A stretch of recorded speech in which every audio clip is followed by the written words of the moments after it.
Welcome to this HR Business Services Committee meeting for Tuesday, July 9th, year 2024, getting started at 4:35 today. And we have a guest presentation for this meeting from Marsh & McLennan Agency for Commercial Insurance. We have Representative Bob St. Arnold here, so I'd like to invite him up to speak with us today.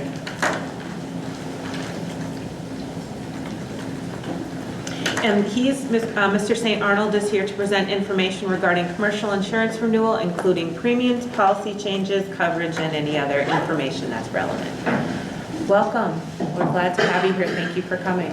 Thank you for having me.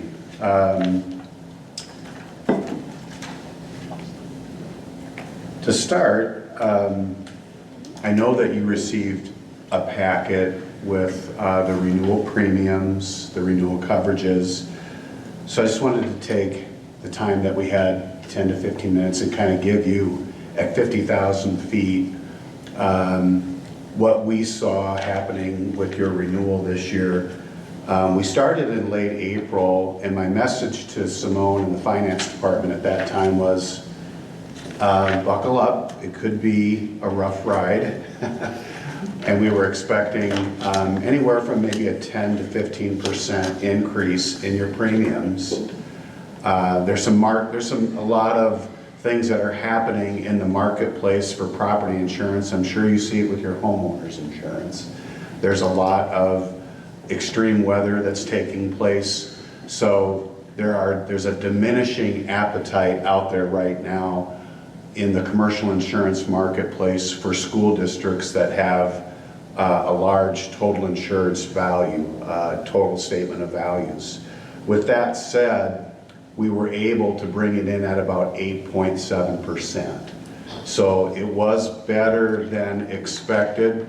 There are some successes in there that I want to highlight. There are some challenges that I want to talk about. But overall, by going out and testing the marketplace to make sure that we were getting fair treatment from the incumbent carrier, we feel pretty good about how this benchmarks against some of the other carriers that are still viable on larger school districts.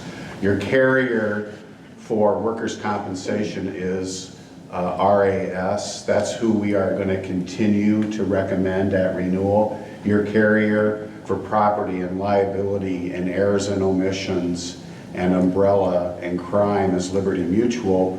They also came in with the most competitive premiums compared to some price indications that we received from Chubb and from Hanover.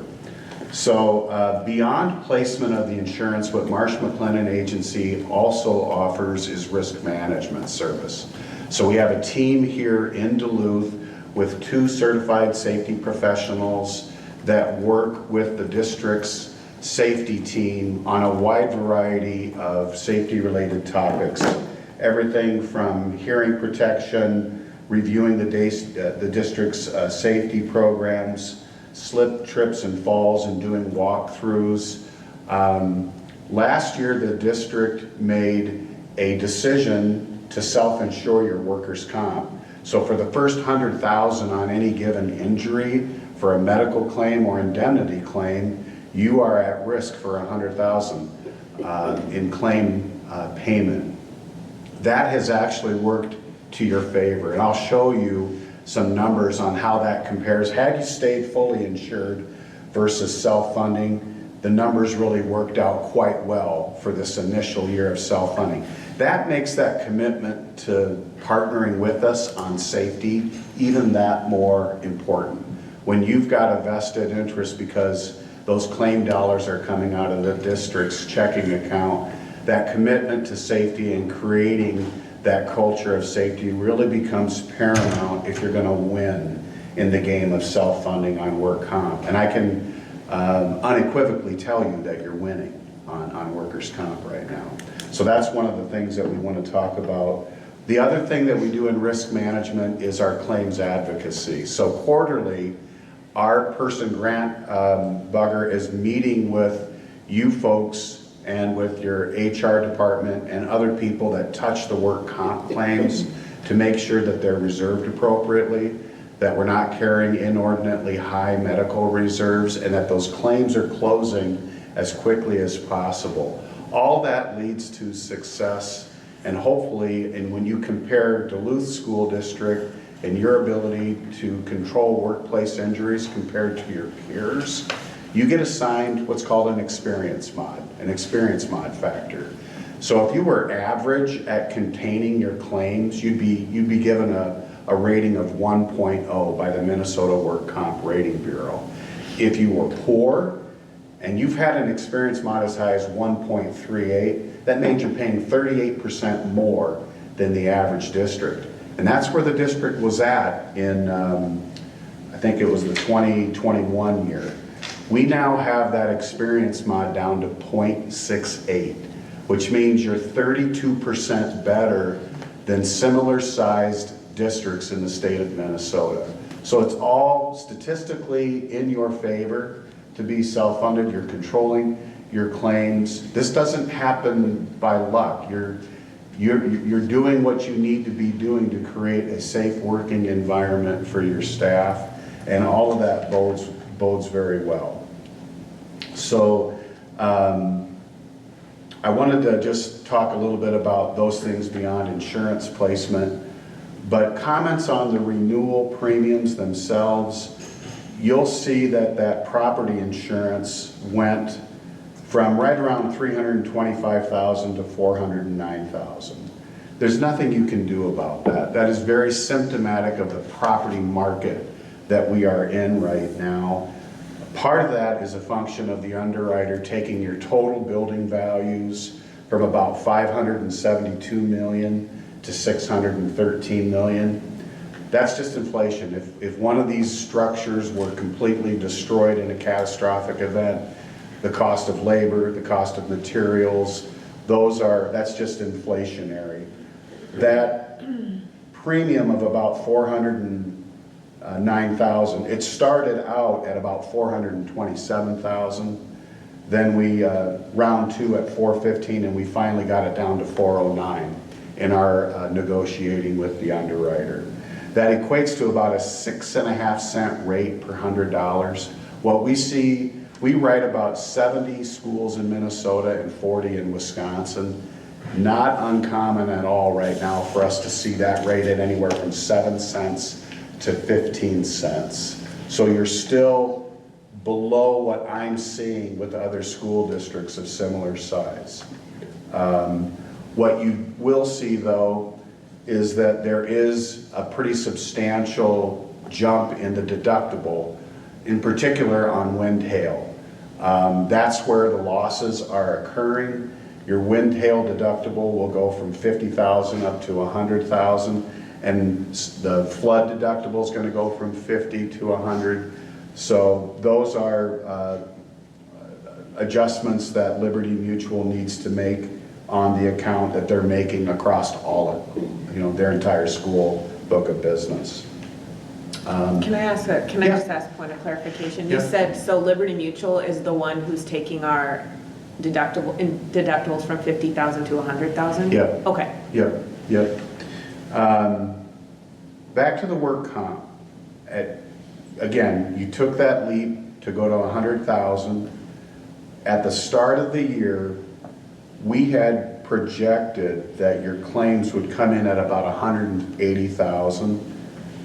When you put that on top of the fixed cost of the self-funded plan, first year we had projected your work comp would come in at just under $350,000.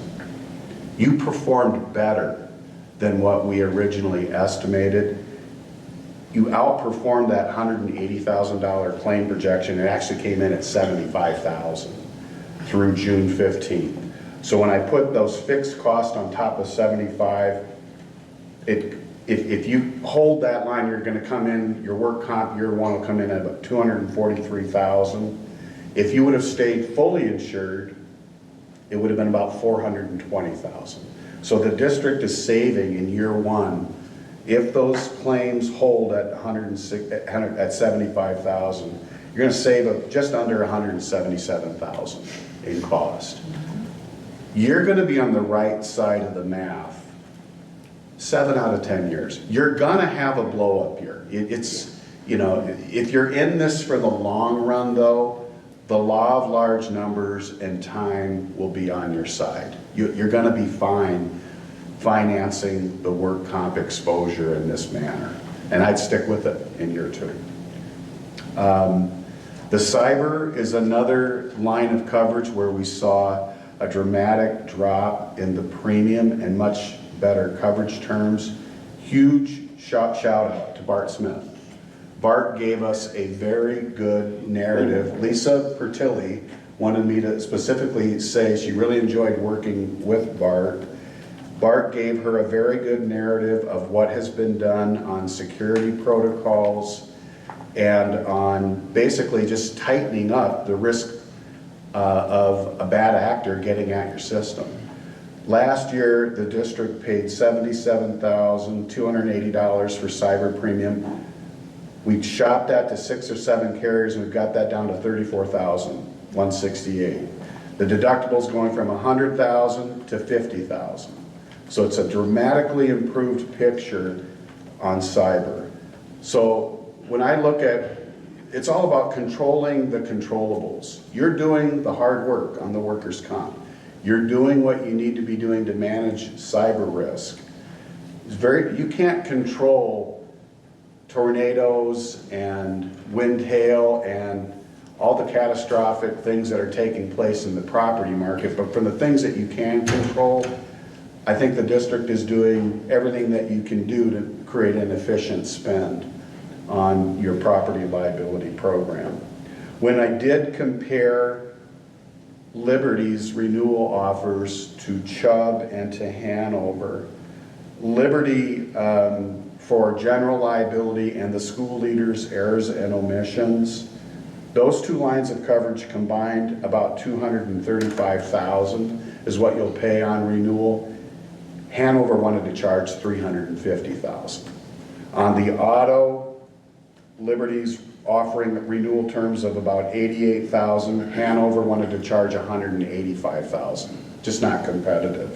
And on the property, that third, when we got Liberty down to $409,000 roughly, the best we could get from Chubb was $487,000. So yes, you're going to be taking on more deductible risk than you've had in the past, but when I benchmark this against the market, we still like the Liberty program from a cost and from a coverage perspective as well. The reason that you see that premium going up for your general liability and your school leaders' errors and omissions, we do have one claim in 2022 that settled for $180,000. So the carrier was underwater on that claim, and then you've got 2 others that are in-house right now. We don't know quite where those will settle out, but that claim activity is what is causing that premium to go up for the general liability and the school leaders' education product. You'll see that on hardware, Bart, that deductible is going from $1,000 to $50,000. That was the one that really gave us cause for pause. I actually went to Hanover today and said, if you were going to insure only one line of coverage and you gave us an offer on the electronic data processing and the computer equipment, long and short of it, they would do it at about a 20-cent rate versus a 6-cent rate. So if you want to, we probably could go back to Hanover and get that at a $5,000 deductible. It's probably going to take that bottom line premium up about $12,000 or $13,000. Something to consider or think about before the full board meets and passes this in 2 weeks. I'll put that in writing as an addendum to this so that you can weigh the risk reward of maybe deciding you wanted to live in a lower deductible environment for your servers, for your the laptops, the smart boards, everything that you schedule on the hardware. We have not had any loss activity. We've never had any claims on that for 5 years.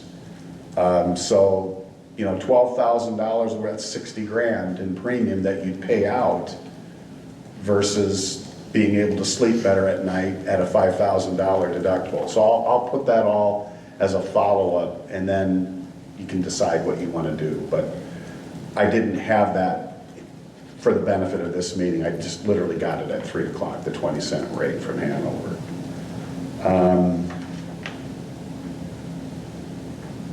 So in summary, the challenge has been the property, but I like what we've done to bring this work comp cost and continue to see it decrease year after year, 4 years running now. And I think everything else, it benchmarked very well against other competitors in the marketplace. So I will open it up for any questions or comments. Member Sadowski, did you have a question? I don't think so right now. I found it really interesting, the workers' comp conversation and just how we went to self-funding just last year. It sounds like that was a really good decision. And what are some factors that maybe led to that decision besides the financial, like any procedures that we put in place that made us feel good about that? Maybe just data as far as claims, things like that? I would guess that it was related to just looking at the claims data historically and what it would have actually cost us had we paid those out versus, I mean, you guys did more of an analysis on that, but in my previous workers' comp history, it was always less expensive to go with a self-funded, so I was actually surprised that the district had that when I came here, so I'm glad that they took a look at it, but typically it's based on your claims and the severity of the claims, and with such a low mod rating, that's kind of indicative too, because you're looking at all the claims, and the low mod rating really would say your risk is not that great. Makes sense, thank you.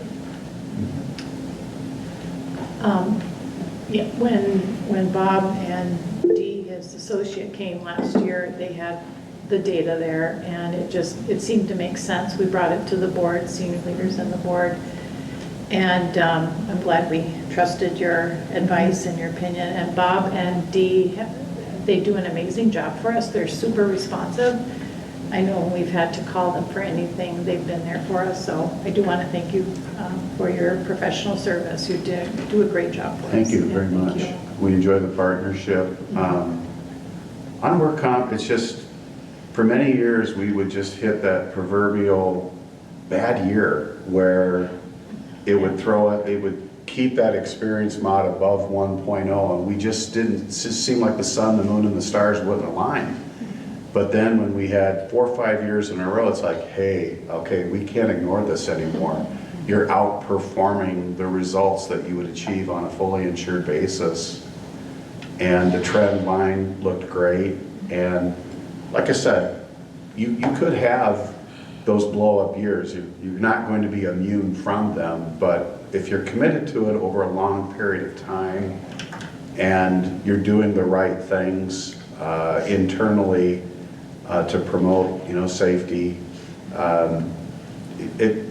you've got the scale to be able to make it work. Member Eater, I believe Superintendent Magus raised his hand. Superintendent Magus. Thanks. No, I just wanted to say we really appreciate this thoughtful examination of all the possibilities, and I know that there's risk management in all of this, and I think that we've hit kind of to the greatest degree possible the sweet spot of taking a little bit of risk, but also making sure that it's mitigated with additional safety protocol and things like that. And so I feel comfortable with where we're at and appreciative of the team. Thank you. Member Banks? Yeah, just a quick question. Earlier you talked about the building valuations going from 572 to 600. Did you say the percentage was 8%? About 7%. 7. Yeah, in total. Yeah. And that's just in 1 year? Yep. Thank you. And I've seen where we've had actual, we had a $14 million fire over in Superior when Cooper burned. And I'll never forget having to go back a year later to go and help the district get alternative bids to have the cement work done outside of the building, and labor and materials just in the course of 12 months from original bid to when you actually had to replace this fire damage. That was, yeah, that's what happened. Yeah. Thank you. We appreciate you taking the time to come and speak with us today, and Good. especially appreciate your work in keeping our insurance reasonable. We have a little more work to do on the computer equipment. I'll get those options to Simone and Bart and Teresa to look at, and then we can make a final decision on the deductible level that you would want for that. But everything else I think is reasonably buttoned up here. Great. So, okay, Thank you. thank you. Appreciate it. Great, so we've wrapped up our guest presentation for this meeting. Now we'll move on to our departmental reports, and our first report is going to come out of Human Resources. Yeah, so kind of like we've talked about all year, it's always good to see more new hires than there is retirements or resignations. For our non-certified staff, this is an interesting time of year because oftentimes, especially when you look at that resignations and new hires, a lot of times it's our paraprofessionals that are just moving on to do something different. So that's not unusual, but still like to keep staff when we are able to. Departmental updates, we've talked before about the ongoing job fairs and places that we have gone with our job booths. We're at the Juneteenth celebration recently, and we have a couple other upcoming fairs, as well as we are the business of the day at the Career Force, which is downtown, on August 12th. So we are the focused business. We'll be able to do on-site interviews there for our non-certified. We'll actually have a team from those departments there to interview on-site so that we can get folks hired up before the start of the school year. So we're really excited about that new venture and opportunity for us. Benefits team, end of the year, they have a lot of kind of wrap-ups for the HCSP, which is our severance packages, and then also kind of rolling things over for the next year and some other end of contract year things that happen. And then we are moving forward to work towards our benefits orientation, that they're going to be starting with new hires, as well as the rest of our HR team, gearing up for new employees that are coming in. We'll have a new hire orientation for those that go over all the kind of new stuff they need to know when they start at the district, and then we will let them go to their respective departments where the onboarding will continue with their leadership teams. Some hiring updates, that's a pretty robust. I see some of those have been filled. Of course, the teachers are ongoing, and as we are working through our middle school and high school schedule changes, that's where we're getting some additional postings this time of year, and a lot of the elementary are just people moving. As different positions become open, they have that opportunity in the contract internally to move twice, and so we're seeing a lot of internal movement still in July. Negotiations, we are starting back up again with our National Conference of Firemen and Oilers, which is our maintenance and utilities and transportation groups. At the end of July, we had a meeting yesterday with our clerical unit that I believe went very well, and I'm hopeful, based on maybe a few tweaks and negotiations scheduled also for next Monday, to have a contract maybe for the July board meeting to approve. And then we'll start our first meeting with our DWEA group this week on Wednesday. Great. Do we have any questions for the executive director? Yeah. Just a Member couple. Hanks. First question, will you be at the Duluth Sidewalk Days? Are you going to have a presence there? We will not have a presence there, no. Okay, just was wondering. And then certified, non-certified, I count, I think, 74 hires, is that correct?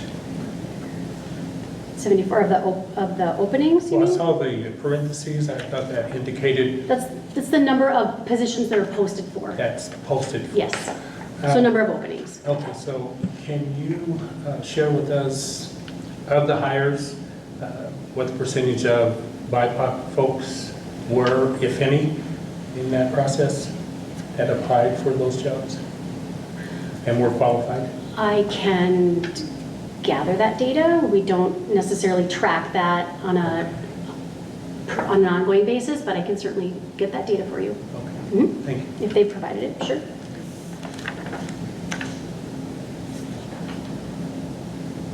Are there other questions? Great, thank you very much. Moving on to business services, we will not have an enrollment report as we have no kiddos in school right now. Those will start up again in October 2024. So now we move on to the child nutrition departmental report. And it looks like our summer meals are off to a great start. Breakfast and lunch are offered to all students free of charge at Stowe, Lower Mac, Denfeld, Lincoln Park, Myers, Wilkins, and Piedmont. First week totals are averaging 250 children for breakfast and 425 for lunch. So that's great. We will have a 3-day administrative state audit coming in for July 31st, the 1st and the 2nd. So we're getting all prepared for that. We're moving over for Infinite Campus for food service. That went live on June 30th. So they're processing and moving all that information over. How's that going? It's going. It's going. Yeah, it's good. How's it going, Bart? It's going? Yeah, and they was in today working on the terminals. They got all the new terminals We in. ordered new terminals and, Yeah. Do lunch numbers change? No. Oh, good. That's No. definitely good news, yeah. Have a lot of confused children. Yeah, yeah, right. So I thought this was great. The yearly summary included with this report are yearly totals for all programs that we served in the 2023-2024 school year. The school meals program served 1,370,946 meals and snacks throughout the district. We spent $310,000 on fresh fruits and vegetables, and $285,000 of that was in USDA commodity dollars. So just take a minute there and think about serving almost 4 million snacks and meals. That's amazing. Thank you to our food service and our child nutrition workers. That's great. Great. Do we have any questions? Great. Okay. Well, actually. Oh, sorry, so since you remember Banks. it would be great to get that information out to the public. You know, I don't know how often you do that, but those kind of numbers are, I think, very important for the public to see. Yeah, So, that's a good idea, actually. Thank you for that. have Adele share that. I was gonna say, Adele tries to do a good job of sharing that kind of Yeah. information, sometimes just with social media posts and things of that nature. Yeah, she does a So good we'll job look with into that. superintendent's newsletter and social media posts. sure. Yeah, that's awesome. Great. Thank you for that suggestion, Member Banks. Moving on to, we did that. Okay, moving on to our facilities department report. In the past month, facilities maintenance crew have completed 202 work orders, and they're working on 263. The Rock Ridge property survey was completed to establish property boundaries with neighbors, and utility locates for Lower Mac shed build completed. The pool at Lincoln Park is having its surface redone, so that's great. Duluth News Tribune building, the utility mapping with Jamar is underway. I thought it said Lowell Elementary flooding is ahead of schedule. No, Lowell Elementary flooring is ahead of schedule. Yes. Stowe concrete removal and installation is scheduled to begin. Fence removal's done. Dry sprinkler systems installed at Lincoln Park and Ordine. Lowell loading dock exterior wall repair is pending. And then Myers Wilkins new playground fence is installed. I want to take a minute and recognize that we have most of our custodial positions have been filled, and we'd like to welcome these new hires coming in. John Gisson-Danner at Denfeld, Liam Sears at East, Vanessa Huerta at Lower Mac, and Jenna Black. Welcome to the Piedmont family. So that is exciting.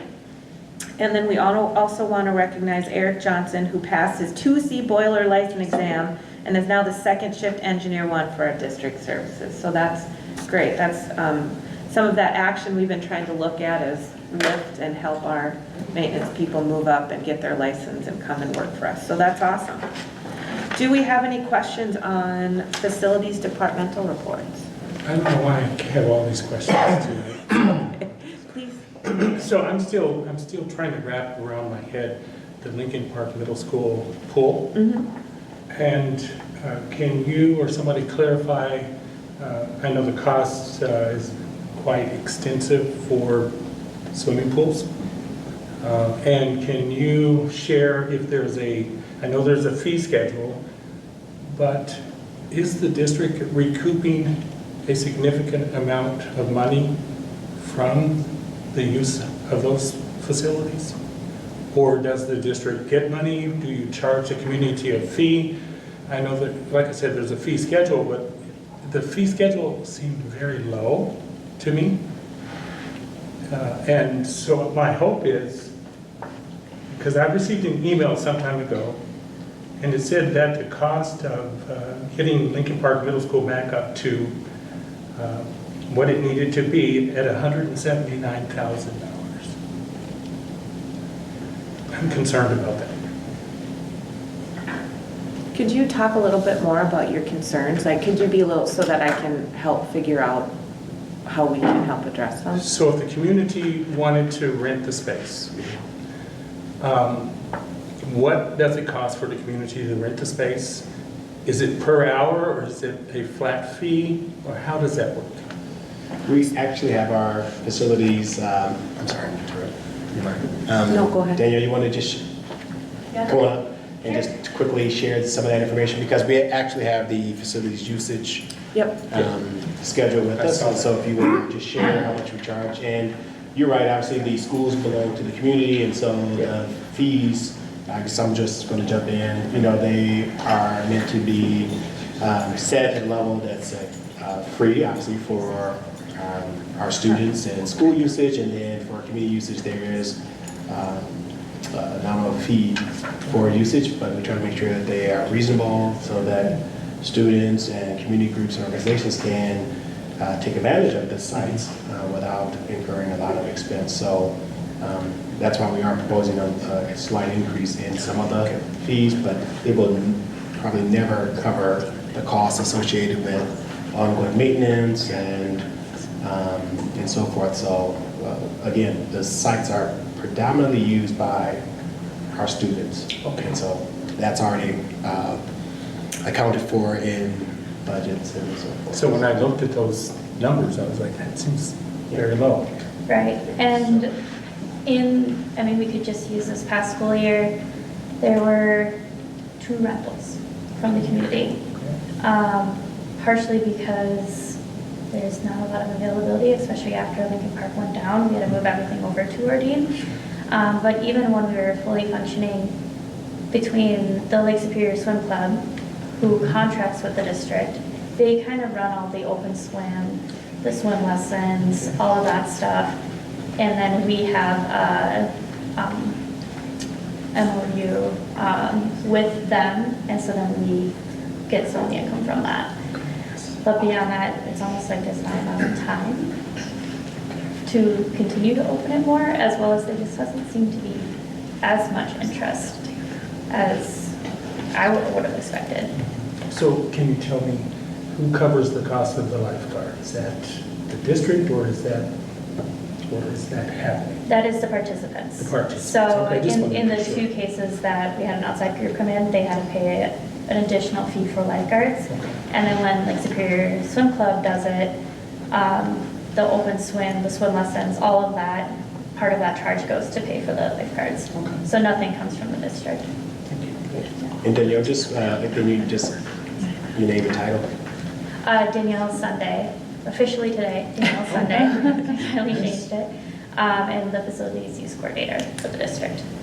And I have a follow-up question, actually. Have you seen the usage of our facilities just, kind of increase over the last year? Because I know that, there's been some concern about community members not being able to use some of the facilities. I'm really glad to hear that the fees are low or on a sliding scale so that there's equity and so that our whole community can use our buildings.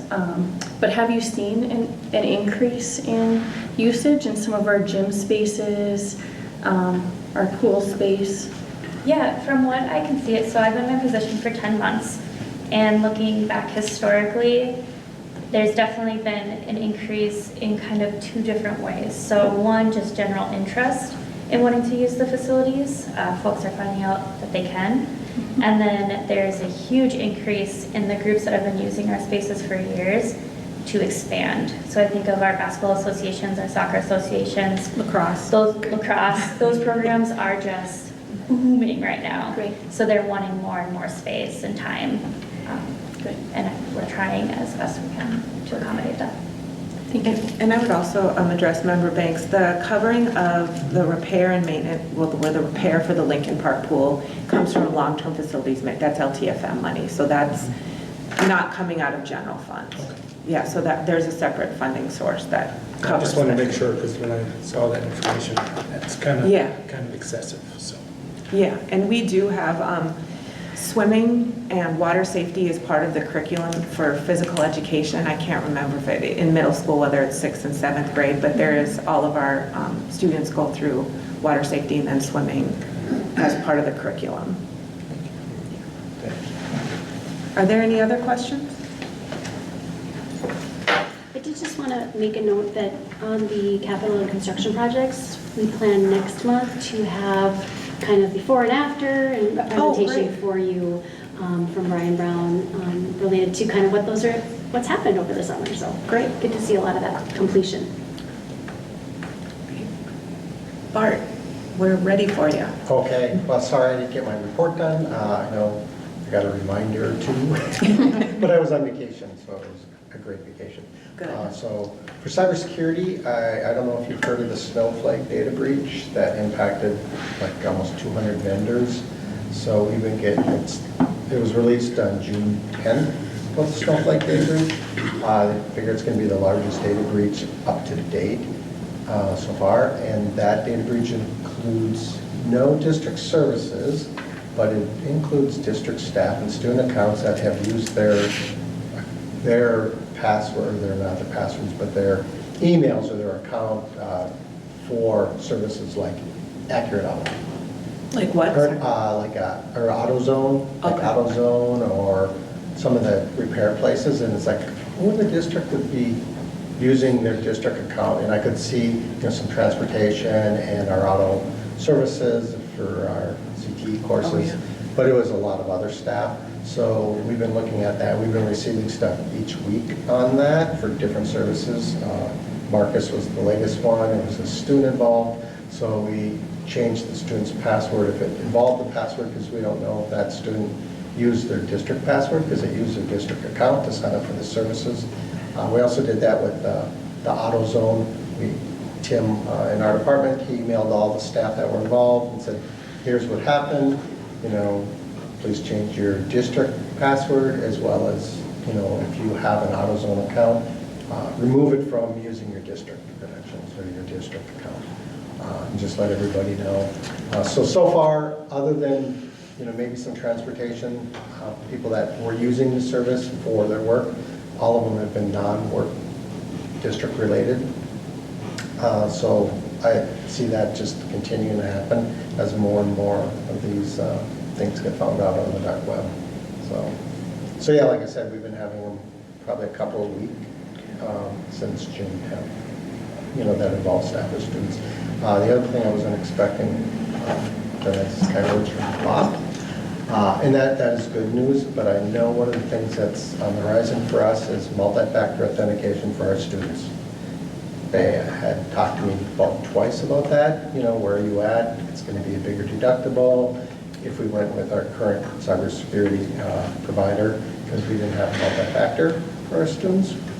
And that's one of the weak points we have with our accounts, because what can happen is students' accounts can get breached on these systems, and then there's no multi-factor, so they use the student's account to phish staff because, oh, that's one of my students. Or, now they're inside. So that's why, they're looking at requiring that. So that's something we're going to really look at for next year. How would we roll that out? What would it be? It wouldn't be the same as staff requirements, We won't be giving them the UB keys or anything like that. We might be doing like, for the younger kids, it might be, images. There's a couple systems that look at, pick an animal, pick a fruit, out of these, 50 animals and fruits, and they pick a sequence of them.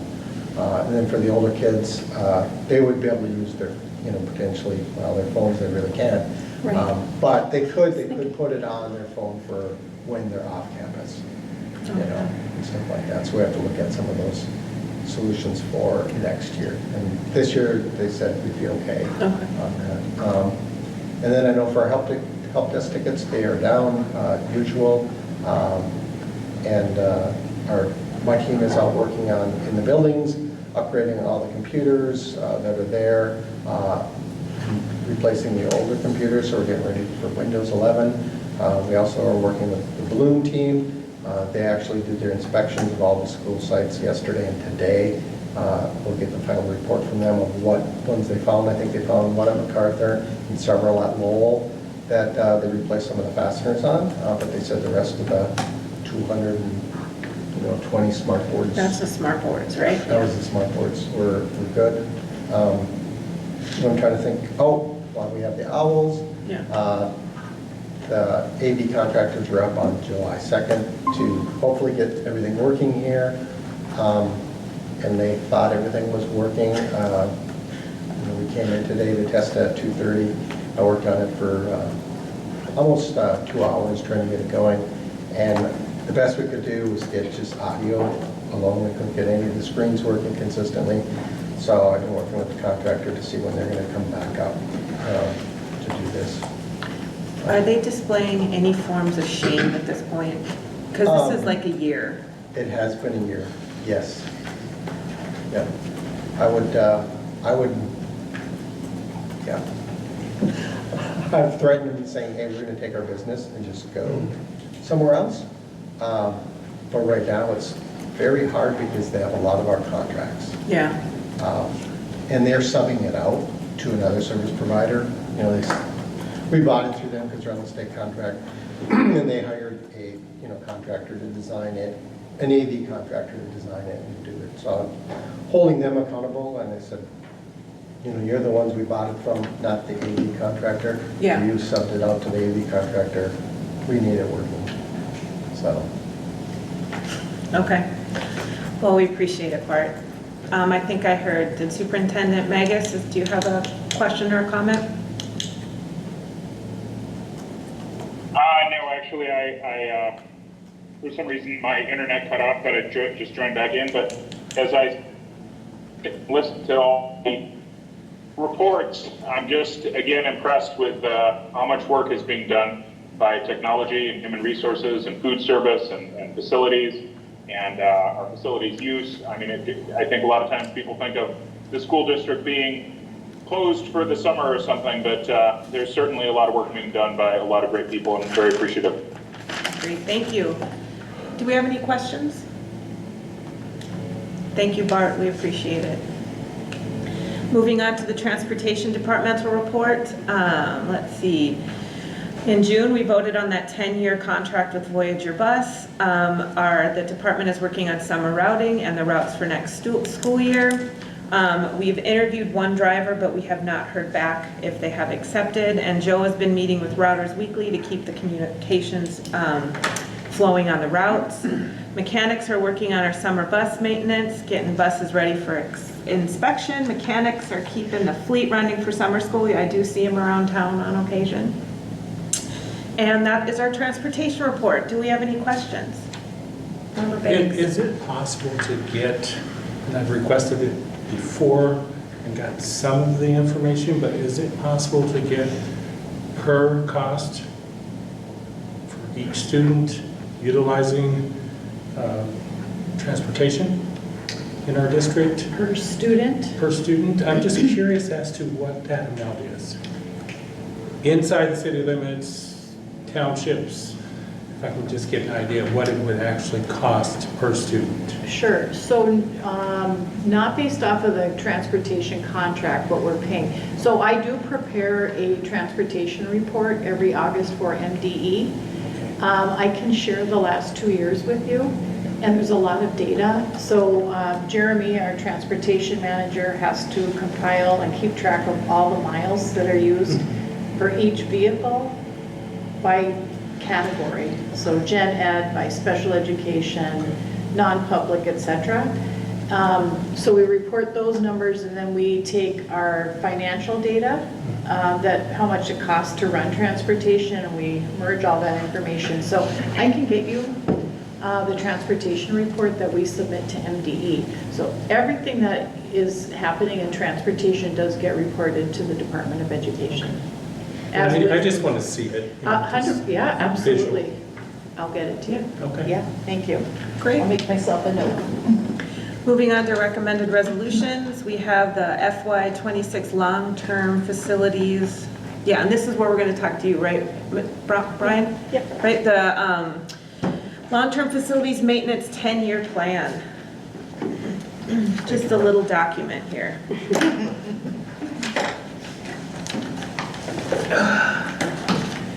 Good evening. We have prepared the 2026 long-term facilities maintenance 10-year plan to be approved by the board and be submitted to MDE, which we do every year. Basically, what we get out of this is our deferred maintenance and our health and safety expenditures. With health and safety, we're at this year, we're looking at $400,000. There's certain criteria that we have to have every year for fire inspections and training and things like that, that are just a given that's what we need to do. And then for the LTFM funding, which is deferred maintenance funding, we're at $3,325,000. And that is after we get the population calculations in of what we can levy for, then we put in our numbers and that's what we use. And we use that for like repairing pools and we're doing lighting projects. So, and then we have that spread out over the next 10 years. This is the report that we send into MDE. We also have the way we come up with these numbers is we have a program called, I think it's ID 360, that we've done the 10-year plan with ICS, and they listed everything in there from life expectancy to, the nice thing about LTFM, no matter what we submit, if we have a catastrophic failure like we did this year with the pool, we can take the money that we had for another project, push that project out one more year, and use that money to the emergency project so we can keep up and running. Right. And then also to offset that, because we do a lot more work than just the $3 million, we do still have part of the $10 million bond that we have, and I think we have almost $8 million left in there. So that's, if we have some larger projects coming up, that's what we have to, we use up this money first, and then we have to go tap into that. Got it. So this is what we will be, and this has gone or will go to MDE. Yes. After board approval and the resolution is signed, it will go to MDE by the last day of July. Is there anything of note in here, Mr. Brown, that you think we should pay special attention to? I'm sorry. Is there anything of note in here you think we should spend pay No, any special? it's pretty much all self-explanatory. Like you said, we have a bunch of projects that we're already looking at for next year and the next 2 years that we know we have to, those are our big top priority ones. Yeah. But then there's also the smaller projects that we can, we'd like to get them done, but we don't have to do them. We can push them out another year, so. So looking at the end, the total LTFM on page 26, expenditures for FY23 to FY34 is about 29.5 million, is what we're budgeting, right? Oh, I'm sorry, what am I looking at? What is this? This is 10-year, oh, section 1, sorry, I'm screwed up in sections. Okay, got it. All right. Can't miss section 2.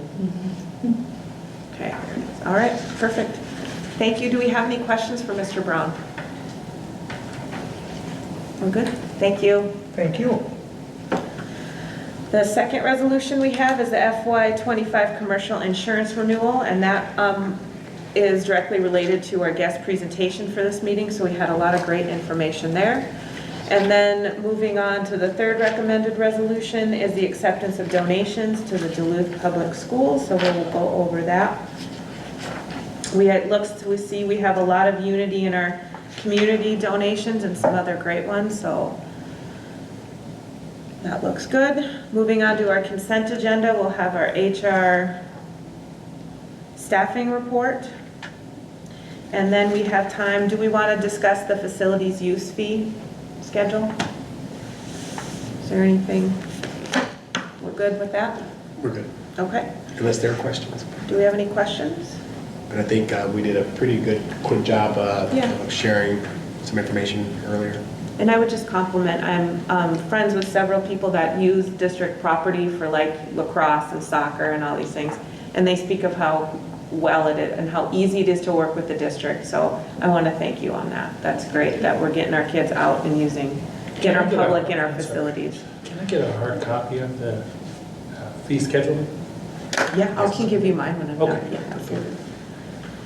All right, and then let's see, we have no financial reports. Those will begin for FY '25 in August. We have no bids, RFPs, or quotes, and then we have some contracts, BIATA, did I say that right? BIATA. And then we also have a contract between the City of Duluth and the Gary New Duluth Development Alliance and the Duluth Public Schools for usage of facilities at Stowe. Yes, they like to use the bleachers and the space there. So we've been working closely with our attorney and Brian Brown and came up with an agreement, so it'll be for the kids. It's awesome. That's good to hear. And our contract for check and connect services with St. Louis County, and I just want to bring attention to on that on page 86, the maximum amount to be paid to the district under this agreement shall not exceed $2.6 million. So that's a number for us to keep in mind as we move forward and think about what our budgets are going to look like for the next 3 to 5 years. So just want to point that out. And of note, in FY '25, we will be reimbursed 70% and 40% FY '26. Right. Yeah. And then we have a lease from UDAC for FY '25 for a rental space. So we have that. And then moving on for miscellaneous informational items, I just want to point out on page 101 of our packet is the 2025-2026 budget reduction and reallocation timeline. This is going to be our guiding document, our guiding change document for 2025-2026. So do we have any questions or anything we'd like to talk about that with? Sure. We have put this document together to bring to the school board to let you know what our timeline is to work on the FY '26 budget reallocations. And in August, we're going to continue with initial planning and framework setting with senior leadership. We're going to also start small group board meetings to work closely with everyone. We will be working with our unions and so every voice is heard from every union across the board, asking for representation to come up with their thoughts and ideas. So everyone across the district will be heard. And then ultimately that information will go to the next step, cabinet, senior leaders, and then of course we will bring it to the school board. But this guiding change document gives you a time frame, and we hope to come to a conclusion by January of '25. We're going to have to take a hard look at it. So, Are there ways that we're also going to engage, what are some other ways we're going to engage stakeholders in that, like besides the unions, like are there going to be other opportunities for teachers to be involved, like at their sites to give feedback, or the principals, things like that? it's a good point. I think right now what the plan is to bring representatives in from each union so that teachers will be largely represented as well. They're our largest union. We do plan on having some type of public in October. We have a potential public engagement session. So we will be bringing that in some fashion with public engagement. And I can see that we probably will be going out to the sites. I think that is going to be a strong possibility. But again, through their union, they will be able to bring suggestions that way. And then, because there's, 750 teachers, so I'm sure every site will be bringing suggestions to their union leaders that can be brought then to another group of union leaders. And we will encourage everyone to give us their thoughts. I think we're going to see some great ideas of things that we haven't even thought about. Thank you. You're welcome. I know it will be hard to engage every teacher, but Yes. it's We will do our best. good to make it as accessible as we can. And we this will. is definitely a great start, so Yeah, thank you. thank you. We will do our best. Great, and then any other questions? Well, I know there was information about the lease with UDEC. Yes. If I can go back, can you explain, I read the lease, but can you explain more about what that does and Yeah. how that works? So it's for early childhood and it's Yes. their preschool screening. Okay. So they use that building, they have a rental, so they can bring in and do their kindergarten, preschool screening there. Okay. Yeah. Very good. Thank you. You're welcome. Next, moving on to our expenditure contracts. You can find those on page 109 with all the associated contracts. And then lastly, on page 225, we have our no-cost contracts listed there as well. I would like to say, I want to give a shout out to Brett too, because there are a lot of contracts going in and out of our office. And he does a great job keeping everyone on track and making sure everything gets to the board. We're like-minded, we're trying to be as transparent as possible. So he does a great job, and thank you. And then lastly, on page 233, we have our revenue contracts. One we have with the Itasca Area Schools Collaborative for special services for assistive technology services. Do we have any questions? Great, and then that ends at 5:32, our business services meeting. Awesome. Thank you. Thank you, everybody. Thank you. Thank you.